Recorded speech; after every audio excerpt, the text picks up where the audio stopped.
निर्माते, दिग्दर्शक आणि अभिनेते राज कपूर यांच्या 100व्या जन्मदिनानिमित्त पंतप्रधान नरेंद्र मोदी यांनी कपूर कुटुंबियांशी चर्चा केली, त्यांच्यासोबत गप्पा मारल्या। त्याचा हा भाग आपण पाहूयात।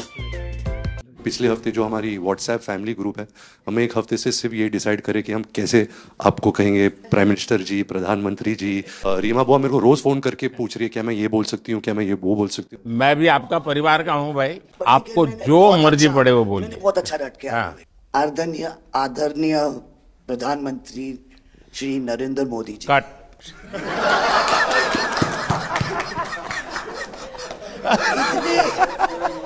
इतने कीमती वक्त में आपने सबको आज यहाँ निमंत्रित किया, राज कपूर के बर्थडे 100वीं बर्थडे पे अवसर पे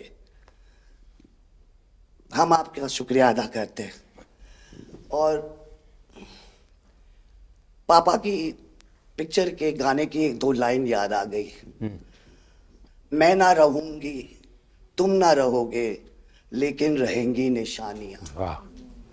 आपने इतना सम्मान प्यार दिया है, आज के दिन को सारी इंडिया देखेगी कि नरेंद्र मोदी जी प्राइम मिनिस्टर हमारे ने कितना सम्मान कपूर परिवार को दिया है। राज कपूर साहब का बहुत बड़ा योगदान है जी। आपका स्वागत करने का अवसर मिला और राज साहब का 100वां जन्मदिन यानी हिंदुस्तान की फिल्म इंडस्ट्री की स्वर्णिम यात्रा का वो कालखंड है जी। अब 1947 नीलकमल, अब 2047 को हम जा रहे हैं। 100 साल की एक प्रकार से जब यात्रा बनेगी तो कितना बड़ा देश को कंट्रीब्यूशन है।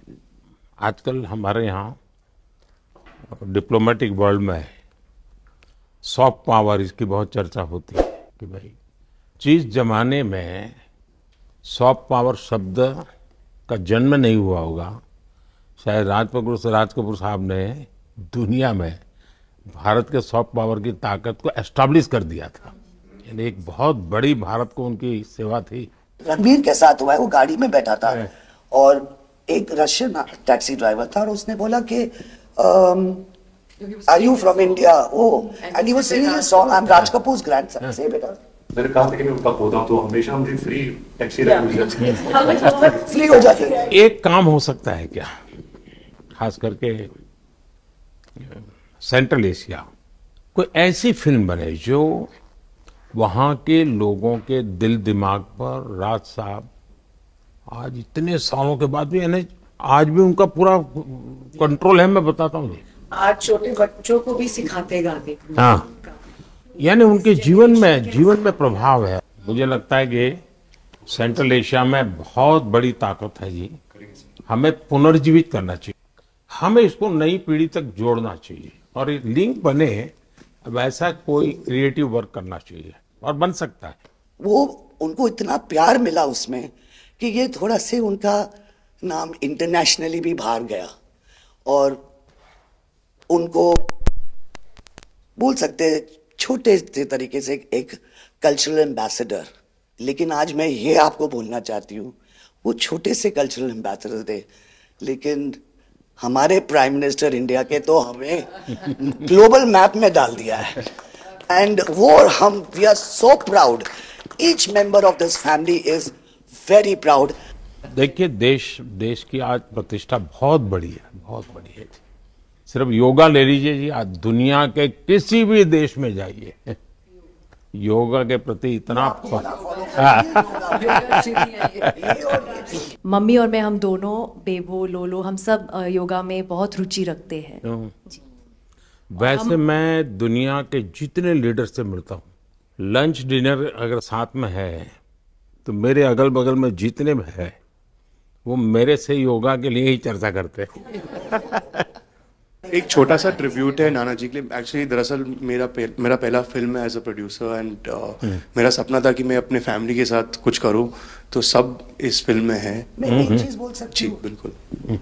ये वो ग्रैंडसन है, राधा ग्रैंडसन्स, मेरे दोनों बच्चे, ये अपने नाना को मिले नहीं है और ये पिक्चर बना रहे हैं और उनकी सब उस अरमान ने इतनी खोज की है हर चीज की और उसमें थोड़ा बहुत just for him he is making. जो कुछ सीखे हम फिल्मों के माध्यम से और जो माँ ने सिखाया मुझे उनसे सीखे हम, देखिए, जब आप रिसर्च करते हैं ना, तो एक प्रकार से आप उसको जीते हैं जी, उस दुनिया को जीते हैं। तो आप बड़े भाग्यवान हैं जी कि भले आपने नाना जी को देखा नहीं, लेकिन नाना जी को जीने का आपको अवसर मिल रहा है। जी बिल्कुल बिल्कुल, ये बहुत बड़ा सपना है मेरा और I am really thankful, full family is part of this. मुझे याद है हमारे यहाँ इनके फिल्मों की ताकत क्या थी। जनसंघ का जमाना था और दिल्ली का चुनाव था, तो चुनाव में जनसंघ के लोग हार गए। तो अडवाणी जी, अटल जी ने कहा, यार चुनाव तो हार गए, क्या करेंगे, तो चलो बोले मूवी देखते हैं। तो वो मूवी देखने गए, राज कपूर साहब की मूवी फिर सुबह होगी। जनसंघ के दो नेता पराजय के बाद जाते हैं और मूवी देखते हैं फिर सुबह होगी, और आज फिर सुबह हुई। मैं चाइना में था, आपके पिताजी का एक गाना था, उसको वो प्ले कर रहे थे। तो मैंने मेरे साथियों को कहा, मैं इसका मोबाइल फोन पर रिकॉर्डिंग करो। मैंने ऋषि साहब को भेजा था। अच्छा। और वो इतने प्रसन्न हो गए। इनफैक्ट अभी हाल ही में आप आई थिंक अफ्रीका गए थे और वहाँ भी मैंने एक क्लिप देखा था, आप एक जवान के साथ खड़े थे और वो उस टाइम मेरा गाना गा रहे थे। समझा, पर मैंने वो क्लिप देखा था और काफ़ी लोगों ने मुझे भेजा था और सब लोग बहुत खुश हो गए। बट एक चीज़ मैं कहना चाहूँगी, गाना जो है जो दुनिया को यूनाइट करता है, स्पेशली जो हिंदी गाने होते हैं, मतलब लोग गाते ही रहते हैं, शायद शब्द उनको समझ में ना आए। और ये मैंने काफ़ी देखा जब हम ट्रैवल करते हैं, खास करके of course with Raj Kapoor songs. But even now I think एक जो एक स्पेशल फीलिंग और एक सेंटिमेंट होता है हमारे गानों में, सब लोग बहुत इंस्टेंटली कनेक्ट करते हैं। और उसी के साथ एक क्वेश्चन था आपके लिए, क्या आप गाने सुन पाते हैं? मैं सुन पाता हूँ, क्योंकि मुझे अच्छा लगता है। कभी मौका मिल जाए तो मैं जरूर सुन लेता हूँ।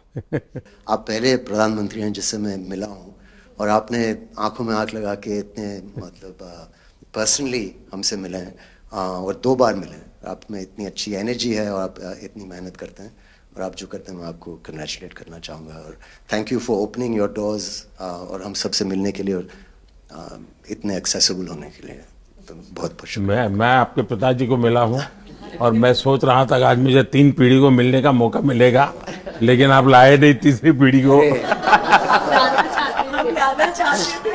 They are all big actors. We are not in the creative field. My children are trying level best. That we would be invited by the Prime Minister. मतलब पापा थैंक यू। 13, 14 और 15 दिसंबर को हम राज कपूर का एक रेट्रोस्पेक्टिव कर रहे हैं। गवर्नमेंट ऑफ इंडिया, NFDC और NFAI ने हमारी बहुत मदद की। हमने उनकी 10 फिल्म लेके उनको रिस्टोर किया है, ऑडियो और visual.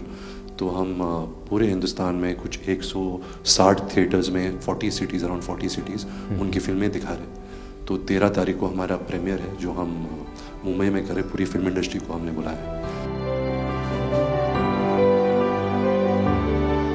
Thank you. Jai Ganesh.